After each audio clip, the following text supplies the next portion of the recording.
Mes amis, un nouveau vidéogramme sur un illustré qui s'intitule cette fois-ci L'amourante. Bon, j'ai beau chercher dans le dictionnaire, ce mot n'existe pas. Ah, quelle déception! Mais quelle déception! Louise, jeune femme d'une trentaine d'années, ne fait vraiment pas son âge. Et ce n'est pas une erreur du dessinateur. Elle ne fait vraiment pas son âge puisqu'elle a 800 ans. C'est ce qu'elle déclare au jeune homme qui se présente chez elle pour lui déclarer sa flamme et qu'elle repousse promptement. Lui ne veut pas y croire. Alors Louise lui raconte toute l'histoire. Victime de sortilèges ou porteuse d'un don, elle est immortelle et garde son éternelle jeunesse. 800 ans, Jean-Louis, tu te rends compte? C'est à peine plus vieux que toi. Elle est bonne, hein? Elle est ce qu'on appelle une amourante. Mais cela a un prix. Et pour ne pas vieillir et mourir, il faut que les hommes ou les femmes tombent amoureuses d'elle, mais surtout qu'elle ne tombe pas amoureuse.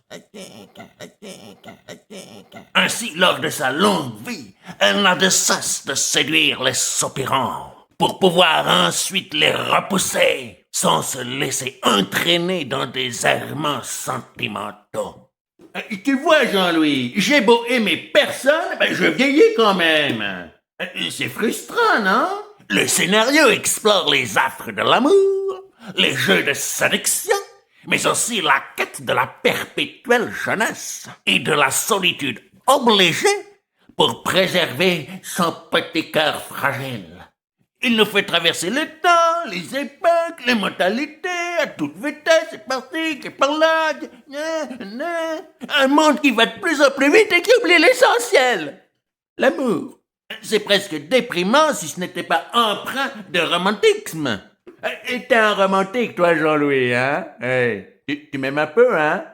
Le dessin est simple, pourtant bourré de détails, nous faisons traverser ces époques, les couleurs soulignant les sentiments des personnages. Vous l'aurez compris, je ne vous recommande absolument pas la lecture de cet ouvrage. C'est une escroquerie, oui. Il vous fera croire que si vous ne tombez pas amoureux, vous aurez la vie éternelle et l'éternelle jeunesse. Mais enfin, c'est une escroquerie. Tu vois, Jean-Louis, moi j'ai choisi l'immortalité plutôt que l'amour, mais je crois que je me suis fait arnaquer.